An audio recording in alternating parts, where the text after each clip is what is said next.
Some people assume that God is angry most of the time and that his favor only lasts for but a moment.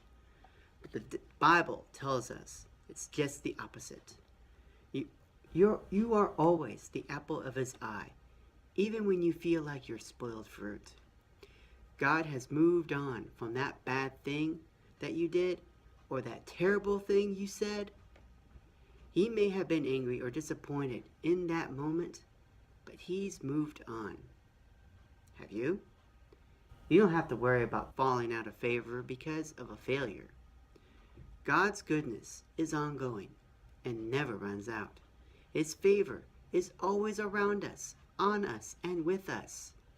God's favor is forever. In fact, goodness does not exist apart from God. It did not originate on its own, aside of or a part of from him.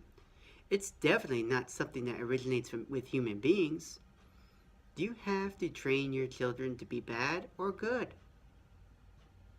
God is the source of all goodness, and all good things. Some people still separate good from God, which can deteriorate mankind's need to thank, honor, and worship him.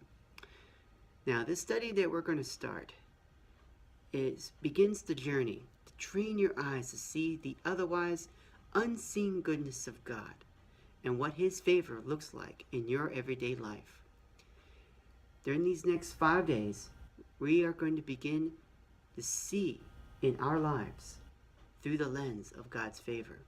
Let's think about it for a moment. What are some things in your life that are easy to overlook?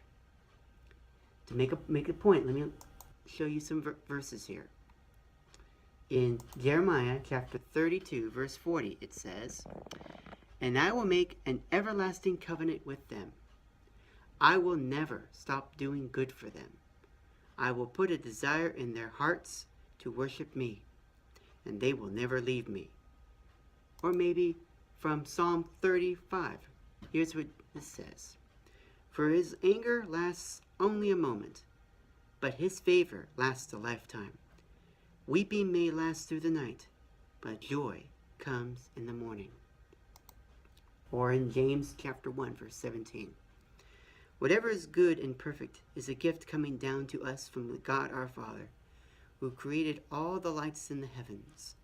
He never changes or casts a shifting shadow." Let's thank God for that. God, thank you for being present in my life. Help me to open up my eyes to see that you are the source of all good things and that you bring favor into my life every day. In Jesus' name, amen. It's hard for me to